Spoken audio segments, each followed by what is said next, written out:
La primera aparición de Elías el profeta de que tenemos noticia fue cuando se presentó al inicuo Acab, que fue el 7º rey de Israel, y le dijo: «Vive Jehová, Dios de Israel, en cuya presencia estoy, que no habrá lluvia ni rocío en estos años, sino por mi palabra». Elías tenía el poder de sellar o cerrar los cielos para impedir que lloviera sobre la tierra si esa era su voluntad. Y esa era la voluntad de Elías, porque del rey Acab leemos que hizo lo malo ante los ojos de Jehová, más que todos los que reinaron antes de él. Y por si la iniquidad de Acab no hubiera sido suficiente, tomó por esposa a la malvada y ambiciosa Jezabel, la hija del rey de Tiro y Sidón, que convirtió a Acab a la idolatría, llegando a construir un templo a Baal en Samaria. Jezabel hizo todo lo posible para acabar con los profetas de Jehová, y Dios llamó al profeta Elías para pedir a Israel que se arrepintiera de las iniquidades que sus gobernantes la estaban haciendo cometer. La prolongada sequía fue el primero de los juicios que usó Elías para llamarlos al arrepentimiento. Y Jehová dijo a Elías que se escondiera en el arroyo de Kerit, que está frente al Jordán, y vivió allí alimentado milagrosamente por unos cuervos que Jehová mandó que le llevaran carne y pan mañana y tarde. Elías bebía del arroyo, y cuando el agua se agotó por la sequía, Jehová le dijo: «Levántate y vete a Sarepta de Sidón, y habitarás allí, porque yo he mandado a una mujer viuda que te sustente». Elías se fue a Sarepta y cuando llegó a la puerta de la ciudad vio a una mujer que recogía leña, y él la llamó y le dijo: «Te ruego que me traigas un poco de agua para que beba, y te ruego que me traigas también un bocado de pan en tu mano». Y ella respondió: «Vive Jehová tu Dios, que no tengo pan cocido, solo tengo un puñado de harina en la tinaja y un poco de aceite en una vasija, y ahora recogía unas ramas con las que prepararlo para mí y para mi hijo, para que lo comamos y muramos». Elías le dijo: «No tengas temor, ve y haz como has dicho, pero hazme primero a mí una pequeña torta cocida junto al fuego y tráemela, y después harás para ti y para tu hijo, porque Jehová Dios de Israel ha dicho así: la harina de la tinaja no escaseará, ni el aceite de la vasija disminuirá hasta el día en que Jehová haga llover sobre la faz de la tierra». Sarepta estaba en la costa del Mediterráneo entre Tiro y Sidón, en lo que ahora se llama el Líbano. En aquel entonces se llamaba Fenicia y estaba situada fuera de los límites de Israel. Aquella mujer era viuda y solo tenía un poco de harina para alimentarse ella y su hijo. La petición de Elías de que preparara comida para él fue una forma de probar la fe de la mujer. Ella pasó la prueba, y la promesa de Elías de que la tinaja de harina y la vasija de aceite no quedarían vacías durante el período de escasez se cumplió, y leemos que comieron ella, su hijo y Elías muchos días. Esta viuda no solamente sustentó a los de su casa en un período de tiempo difícil, sino que dio un ejemplo de fe que Jesús utilizó para enseñar a quienes, llenos de prejuicios contra los que no eran de Israel, se creían superiores, diciéndoles: «En verdad os digo que muchas viudas había en Israel en los días de Elías, cuando se cerraron los cielos por 3 años y 6 meses, y hubo gran hambre en toda la tierra, pero a ninguna de ellas se envió a Elías, sino a una mujer viuda en Sarepta de Sidón. Y mientras estaba Elías hospedado en casa de la viuda, el hijo enfermó y murió. Y la mujer se lamentó delante de Elías, y este lamento sirvió para que el poder del sacerdocio se manifestara por cuarta vez en este capítulo. La primera vez fue la sequía que provocó, sellando los cielos, como hemos visto. La segunda, los cuervos enviados por Jehová para alimentar a Elías. La tercera, la harina y el aceite que no se agotaron. Y la cuarta, que Jehová escuchara la petición de Elías de que hiciera volver el espíritu del niño a su cuerpo y reviviera. Las palabras de agradecimiento de la mujer al ver a su hijo vivo de nuevo son un ejemplo de fe y devoción por Dios y por su profeta para los que se consideran el pueblo de Dios. Ahora conozco que tú eres varón de Dios y que la palabra de Jehová es verdad en tu boca. Si comparamos a la viuda de Sarepta con Jezabel, la esposa idólatra de Acab, podemos ver la diferencia entre los que dan gracias por los profetas que Dios nos manda y quienes los apartan y tratan de eliminarlos de sus vidas. Y un ejemplo de apoyo a los profetas era también Abdías, el gobernador de la casa del rey Acab, que, arriesgando su vida, escondía a los profetas en cuevas para protegerlos de Jezabel y los sustentaba con pan y agua. Leemos que en el tercer año de la sequía dijo Jehová a Elías: «Ve, muéstrate a Acab, y yo haré llover sobre la faz de la tierra». La sequía era tan grave, después de aquellos 3 años, que Acab, el rey, y Abdías, su principal mayordomo, recorrieron personalmente el país, Acab por un lado y Abdías por otro, en busca de agua en los arroyos y también de hierba que creciera junto a ellos para alimentar a los caballos y a las mulas y salvarlas así de la muerte. Y Abdías se encontró con Elías por el camino y postrándose sobre su rostro dijo: «¿No eres tú mi señor Elías?». Y Elías le respondió: «Yo soy. Ve y di a tu amo: aquí está Elías». Abdías era gobernador de la casa del rey, responsable de organizar las entrevistas del monarca.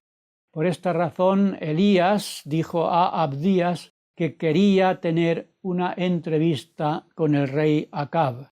Acab pensaba que Elías era el responsable de la sequía y del hambre que estaba provocando, y por esa razón Acab buscaba a Elías por todas partes. Aparentemente, Acab tenía mucho poder y autoridad entre las naciones vecinas, porque les pidió que le aseguraran que no estaban escondiendo a Elías o que no sabían dónde estaba. Sin embargo, a veces alguien informaba haber visto al profeta y para cuando Acab llegaba al lugar, Elías ya había desaparecido. Acab entonces mataba a la persona que había dicho haberlo visto. Por eso Abdías tuvo miedo de organizar el encuentro entre Elías y Acab, porque si después de organizarlo Elías no aparecía, Acab no vacilaría en hacerlo ejecutar. Pero Elías prometió a Abdías que se presentaría ante el rey. Cuando se produjo el encuentro entre el rey y el profeta, Acab dijo a Elías: «¿Eres tú el que turbas a Israel?». Y Elías respondió: «Yo no he turbado a Israel, sino tú y la casa de tu padre, dejando los mandamientos de Jehová y siguiendo a los Baales. Envía pues ahora y congrégame a todo Israel en el monte Carmelo, y los 450 profetas de Baal, y los 400 profetas de Asera, que comen de la mesa de Jezabel». Tanto Acab como Jezabel culpaban a Elías de la sequía y del hambre, porque el profeta había sellado los cielos para que no lloviera. Pero Elías dejó claro que la responsabilidad era de Acab, por haberse apartado del verdadero Dios y haberse ido tras los falsos dioses. Por eso Elías preparó todo para que el pueblo fuera testigo de que era la idolatría la verdadera causa de sus males, y esta demostración se haría en el monte Carmelo, que con sus 600 metros sobre el nivel del mar se levanta lleno de belleza en aquel lugar. El pueblo necesitaba esa demostración, como la necesitan todos los pueblos gobernados por políticos corruptos, que, como en el caso de Acab y Jezabel, echan la culpa de los males del pueblo a los demás. Los israelitas temían a Jehová y no se atrevían a abandonarlo totalmente, llevando una religiosidad superficial, y temían también al rey y a la reina, y se veían obligados a seguir y apoyar sus políticas corruptas. Y fue a los hijos de Israel, con sus falsos profetas presentes, a quienes se dirigió Elías cuando Acab los convocó en el monte Carmelo. Y el profeta les dijo: ¿Hasta cuándo claudicaréis vosotros entre dos pensamientos? Si Jehová es Dios, seguidlo, y si es Baal, id en pos de él. Y, como suele ocurrir, el pueblo no respondió palabra. Y este era el gran problema de Israel, y es el problema de todos los pueblos, que la mayoría de sus dirigentes son corruptos y el pueblo no dice nada. Elías el profeta quería que el pueblo abandonara su actitud irresponsable, y ese era el momento para lograrlo. Elías dijo así al pueblo: «Solo yo he quedado profeta de Jehová, pero de los profetas de Baal hay 450. Elías estaba diciendo que los seguidores de Baal eran mayoría, y después de pedir que pusieran el animal a sacrificar sobre la leña, pero sin poner fuego, dijo a los profetas de Baal: «Invocad a vuestros dioses y yo invocaré a Jehová. El Dios que respondiere por medio de fuego, ese es Dios». Y todo el pueblo habló finalmente, exclamando: «Bien dicho». Y ya sabemos lo que ocurrió. Los profetas de Baal fracasaron en sus intentos de que su Dios respondiera a sus invocaciones desesperadas, y entonces Elías pidió al pueblo que se acercara para que vieran cómo preparaba el altar, que por falta de uso estaba en ruinas. Edificó pues el altar, colocó las piedras, hizo una zanja alrededor, cortó el animal en pedazos y lo colocó sobre la leña. Llenó la zanja de agua y empapó de agua el holocausto y la leña 3 veces, de manera que el agua chorreaba en todo el altar, desbordando la zanja. Y entonces dijo Elías: «Jehová, Dios de Abraham, de Isaac y de Jacob, sea hoy manifiesto que tú eres Dios en Israel, y que yo soy tu siervo, y que por mandato tuyo he hecho todas estas cosas. Respóndeme, Jehová, respóndeme, para que conozca este pueblo que tú, oh Jehová, eres el Dios, y que tú vuelves a ti el corazón de ellos».